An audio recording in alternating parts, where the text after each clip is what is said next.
Oke, baik. Assalamualaikum warahmatullahi wabarakatuh. Selamat pagi, Bapak. Kami dari kelompok 1 ingin mempresentasikan hasil laporan dari aplikasi pengajuan cuti karyawan dengan tugas pemrograman berorientasi objek. Ini adalah anggota kelompok kami. Yang pertama ada saya sendiri, Satria Imam Arifin dengan NIM 2205 1214081. Yang kedua ada saya, Deidre Rolina Papilaya dengan NIM 2205 1214 084. Eh, yang ketiga itu saya Darren Waluyardianto dengan NIM 2205 1214085.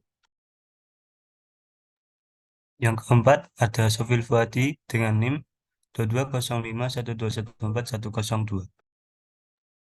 Dan yang terakhir ada saya, Sakanti Dibanuati dengan NIM 22051214109.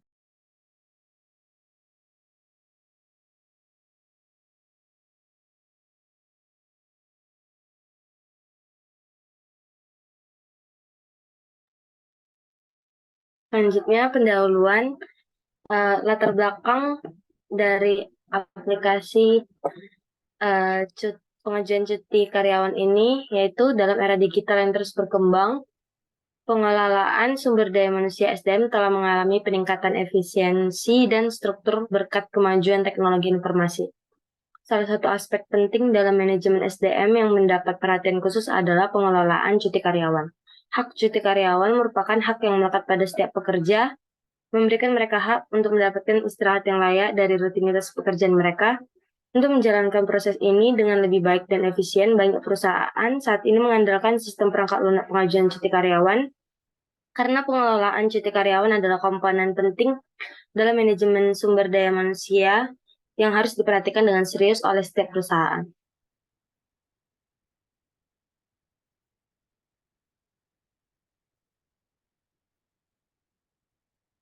Rumusan masalah yang pertama yaitu ada ketidakjelasan laporan tentang karyawan yang mengajukan cuti ke bagian kepegawaian atau kekeliruan dalam pembuatan laporan karena menggunakan Microsoft Excel, artikel atau arsip sehingga laporan rutin terlambat dibuat. Yang kedua, ada yang ketidakjelasan tentang laporan tentang karyawan yang mengajukan cuti ke bagian kepegawaian atau beberapa hari cuti yang masih tersedia. Next.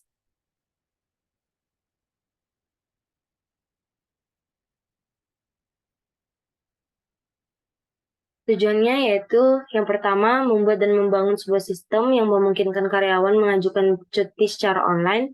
Tujuan ini sangat penting bagi perusahaan modern yang seringkali memiliki karyawan yang bekerja dari jarak jauh atau secara terdistribusi. Sistem ini memungkinkan karyawan mengajukan cuti dengan lebih mudah dan efektif tanpa harus mengisi formulir secara manual. Ini akan menghemat waktu dan tenaga bagi karyawan dan Departemen Sumber Daya Manusia, dan ini juga akan mengurangi kesalahan yang terjadi saat menangani permintaan cuti. Yang kedua, untuk menawarkan solusi alternatif yang bertujuan untuk meningkatkan efisiensi dan efektivitas dalam menyelesaikan masalah yang terkait dengan prosedur cuti dan aspek lebih luas dari sistem yang ada saat ini. Tujuan ini sejalan dengan upaya untuk mengevaluasi prosedur yang mungkin telah ada sebelumnya dan memerlukan perbaikan. Diharapkan bahwa penggunaan teknologi dalam proses ini akan memungkinkan solusi yang lebih efisien sambil menghilangkan hambatan dan penundaan yang mungkin terjadi dalam sistem konvensional. Tujuan terakhir adalah memberikan pelatihan yang mendalam kepada pengguna sistem yang akan menggunakan aplikasi ini. Hal ini penting karena meskipun sistem dirancang sebaik mungkin, jika pengguna tidak tahu cara menggunakannya dengan benar, manfaatnya akan terbatas. Oleh karena itu, sangat penting untuk memberikan pelatihan yang mendalam kepada pengguna sistem agar mereka dapat memaksimalkan potensi aplikasi dan mengurangi kesalahan. Selanjutnya, metode penelitian. Metode pengumpulan data, diperlukan data yang berkaitan sesuai dengan judul laporan ini, yaitu sistem perangkat lunak pengajuan cuti karyawan menggunakan diagram UML. Dalam pengumpulan data, kami melakukan yang pertama studi pustaka, dilakukan dengan pencarian terhadap buku-buku, karya ilmiah, jurnal, hingga artikel yang berkaitan dengan penelitian di perpustakaan maupun internet. Data-data yang berasal dari buku dan internet menjadi referensi dalam penyusunan laporan ini mengenai pengenalan sistem informasi. Yang kedua, studi literatur. Metodologi penelitian ini merupakan metodologi studi perbandingan dengan mencari penelitian yang sejenis, lalu mencari kelemahan atau kekurangan dari beberapa penelitian sebelumnya. Yang terakhir, studi lapangan, diperoleh informasi dan penjelasan mengenai laporan ini dengan menggunakan observasi dan wawancara. Metode pengamatan dilakukan penelitian secara langsung untuk memperoleh dan mengumpulkan data yang dibutuhkan. Sedangkan wawancara dilaksanakan dengan cara mewawancarai secara langsung pihak-pihak terkait untuk mendapatkan informasi maupun data yang dibutuhkan untuk perencanaan dan pembangunan sistem yang akan dibuat. Selanjutnya, pengembangan sistem. Metode yang digunakan dalam pengembangan sistem untuk perancangan dan pengembangan sistem berbasis web ini merupakan metode terstruktur dengan model SDLC, System Development Life Cycle. Terdapat 7 kegiatan utama dalam metode pengembangan sistem, yaitu yang pertama, terdapat tahap analisis. Pada tahap ini dilakukan analisis sistemnya yang sudah berjalan dan dilakukan secara manual sehingga apabila terjadi masalah yang muncul akan dilakukan identifikasi untuk mendapatkan solusi yang terbaik. Lalu yang kedua, terdapat tahap perencanaan. Merupakan tahap di mana segala aktivitas yang dikerjakan sebelum aplikasi ini diproduksi secara nyata. Selanjutnya, ada tahap perancangan. Tahap ini meliputi 4 tahap, yaitu yang pertama, dekomposisi fungsi sistem usulan, desain sistem, IRD, dan yang terakhir adalah spesifikasi basis data. Selanjutnya, tahap pengoperasian dan pemeliharaan. Tahap terakhir dalam model SDLC adalah pengoperasian dan pemeliharaan yang dijalankan selama aplikasi atau website beroperasi. Ada tahap pengembangan. Dalam aplikasi sistem informasi cuti karyawan terdapat 2 kelompok program, yaitu aplikasi program dan GUI program. Aplikasi program terdiri dari transaction program dan proses program. Tahap uji coba dilakukan testing pengujian program secara menyeluruh dengan tujuan untuk memastikan agar aplikasi ini sudah layak untuk dipublikasikan. Lalu ada tahap implementasi yang merupakan suatu proses untuk menerapkan aplikasi sistem informasi cuti karyawan yang dibangun agar user dapat menggunakannya.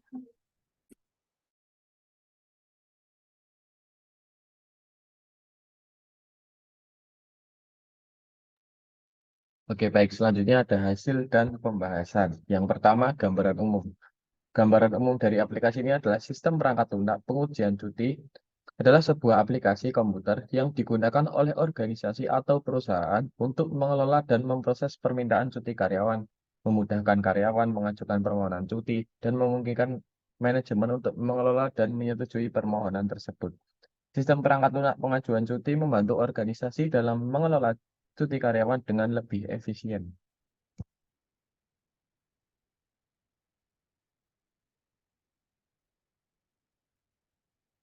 Lalu selanjutnya yang kedua ada tahap perencanaan. Perencanaan aplikasi pengajuan cuti karyawan adalah langkah penting dalam pengembangan sistem yang efisien dan efektif. Pada tahap ini, penulis menentukan cakupan sistem informasi cuti yang ada pada organisasi.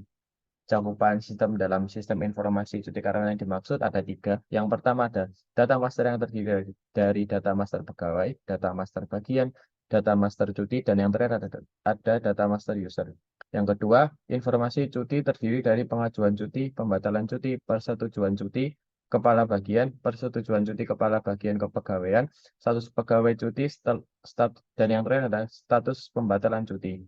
Lalu yang ketiga, ada laporan terdiri dari laporan pegawai cuti dan laporan pegawai batal cuti.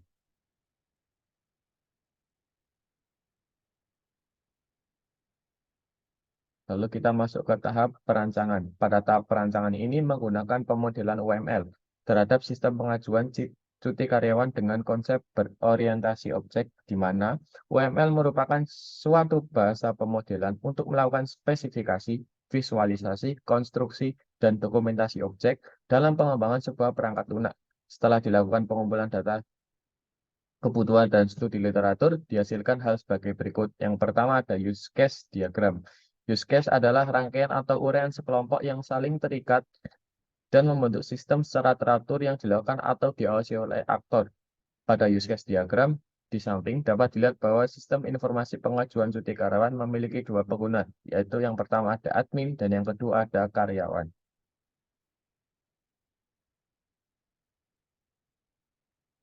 Next.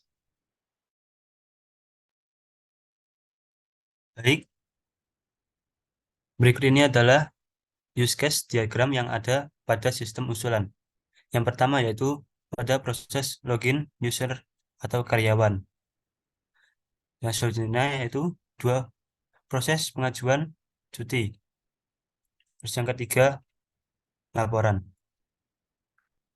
Next.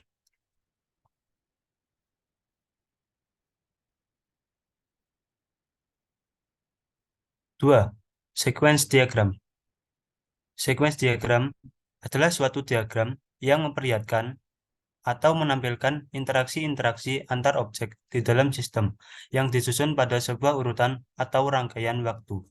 Sequence diagram digunakan untuk menggambarkan skenario atau rangkaian langkah-langkah yang dilakukan sebagai sebuah respon dari suatu kejadian atau event untuk menghasilkan output tertentu.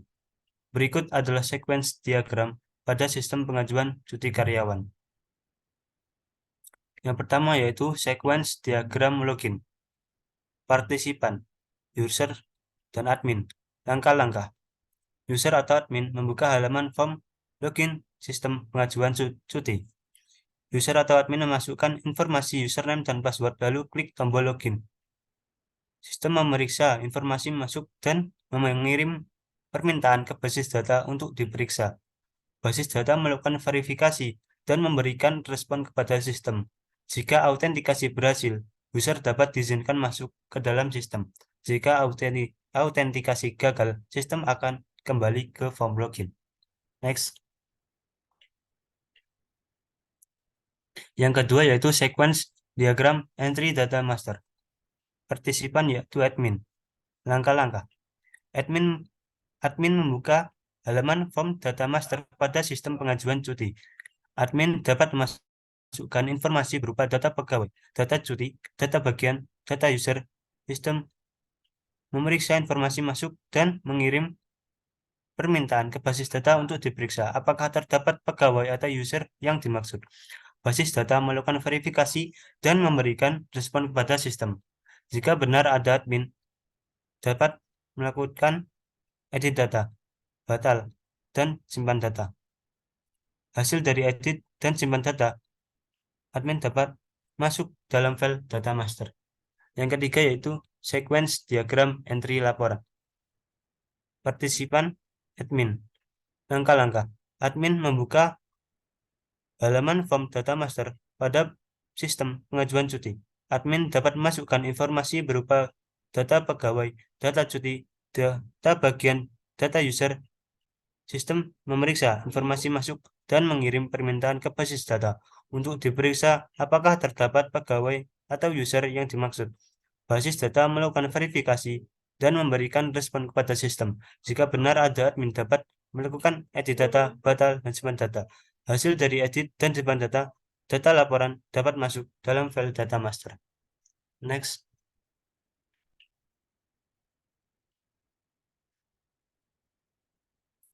Yang keempat yaitu sequence diagram pengajuan cuti.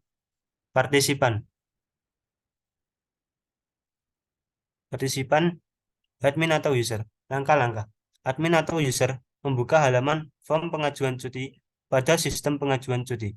Admin atau user dapat memasukkan informasi berupa nomor ID pegawai, tanggal mulai, tanggal selesai, tanggal kembali, keperluan cuti, jenis cuti. Sistem memeriksa informasi masuk dan mengirim permintaan ke basis data. Basis data melakukan verifikasi dan memberikan respon kepada sistem. Sistem akan memunculkan batal. User atau admin tidak jadi mengajukan permohonan cuti dan kirim. User atau admin jadi mengajukan permohonan cuti. Jika admin atau user klik tombol kirim, maka form pengajuan cuti dapat masuk dalam file pengajuan cuti.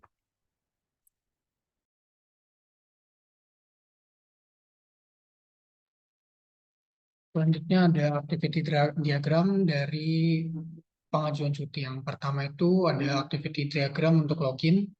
Yang pertama itu dilakukan oleh karyawan adalah membuka web aplikasi pengajuan cuti, kemudian sistem akan menampilkan halaman login. Setelah itu, karyawan akan memasukkan data untuk login dan submit. Setelah itu akan dilakukan validasi login oleh sistem. Jika hasilnya adalah yes atau true, maka karyawan akan menuju ke halaman dashboard. Sedangkan jika salah, maka akan dikembalikan ke halaman login. Yang kedua, ada activity diagram untuk pengajuan cuti. Dimulai dari login. Setelah itu, jika login telah berhasil, maka akan diarahkan ke dashboard dan kemudian akan mengisi form pengajuan cuti. Setelah itu disubmit. Nah, sistem kemudian akan melakukan pengecekan terhadap sisa cuti yang dimiliki oleh pegawai.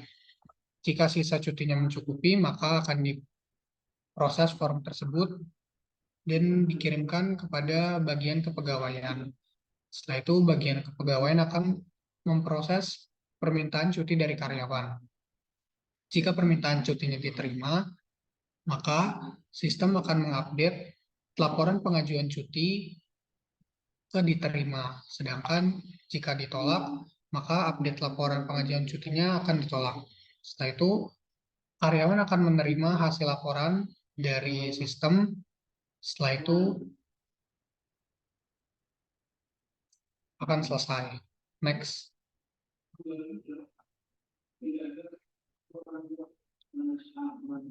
Pada state machine diagram ini terdapat alur bagaimana pegawai melakukan pengajuan cuti.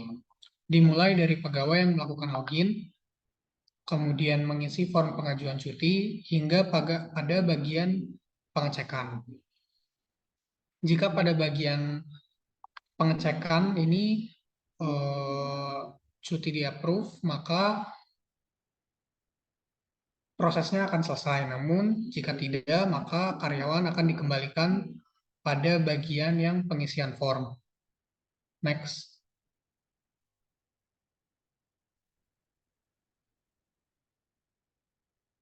Nah, untuk yang terakhir yaitu komponen diagram ini terdapat dua login, yaitu login untuk karyawan dan juga login untuk admin.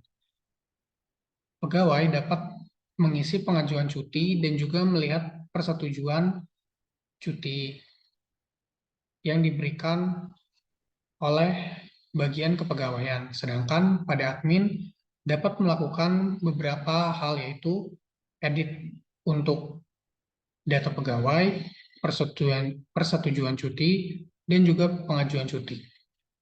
Next.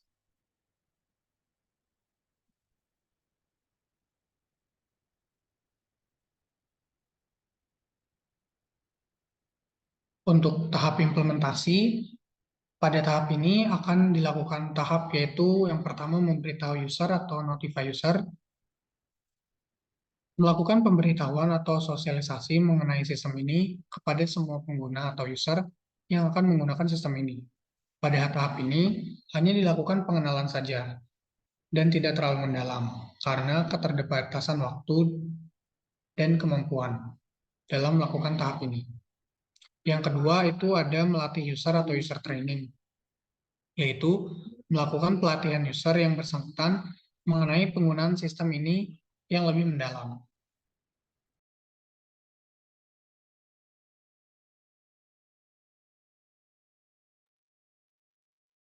Oke, dua proses terakhir ada pengoperasian dan pemeliharaan. Yang pertama, pengoperasian. Pengoperasian pada sistem informasi cuti karyawan berbasis web ini, user akan dibagi menjadi dua, yaitu ada user dan admin. Yang pertama, user hanya memiliki akses untuk melakukan proses pengajuan cuti saja, tidak diberi kewenangan untuk mengatur user lain. Tapi, admin memiliki kewenangan untuk mengatur hak akses user-user yang ada pada database.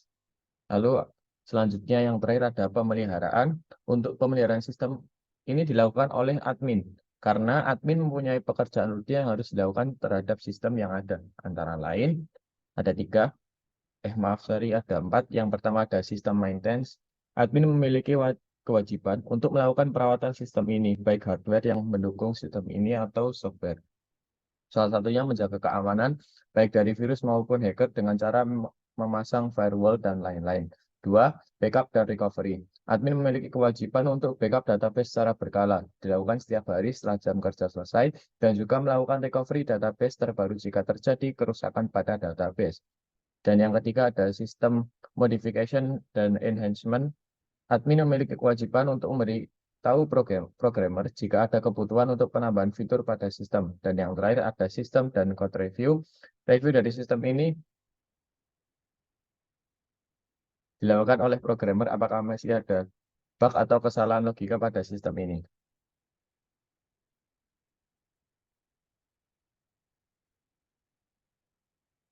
Dan pembahasan yang terakhir adalah kesimpulan. Kesimpulan dari laporan ini adalah sistem perangkat lunak pengajuan cuti online dapat mempermudah proses pengajuan dan persetujuan cuti. Proses pengajuan usulan cuti bisa dilakukan tanpa harus bertatap muka secara langsung. Diagram UML membantu pengembang dan pemangku kepentingan untuk memahami secara visual bagaimana sistem akan beroperasi dan berinteraksi dengan pengguna. Diagram kasus pengguna atau use case mendefinisikan interaksi antara berbagai pemangku kepentingan seperti karyawan, manajer, dan HRD dengan sistem. Lalu diagram sequence menggambarkan urutan pesan atau aktivitas antara objek-objek dalam sistem, menggambarkan bagaimana karyawan berinteraksi dengan sistem. Lalu yang ketiga ada diagram aktivitas untuk menggambarkan alur kerja atau proses dalam sistem pengajuan cuti. Lalu yang keempat ada diagram keadaan atau state machine. Ini menggambarkan siklus hidup objek dalam sistem. Dalam konteks pengajuan cuti, ini dapat menggambarkan berbagai status yang dapat ditemui oleh permohonan cuti. Dan yang terakhir ada komponen diagram, menggambarkan struktur dan hubungan antar komponen piranti lunak, termasuk ketergantungan di antaranya. Dengan demikian, penggunaan diagram UML dapat mempermudah pengembangan pemahaman dan dokumentasi sistem secara keseluruhan.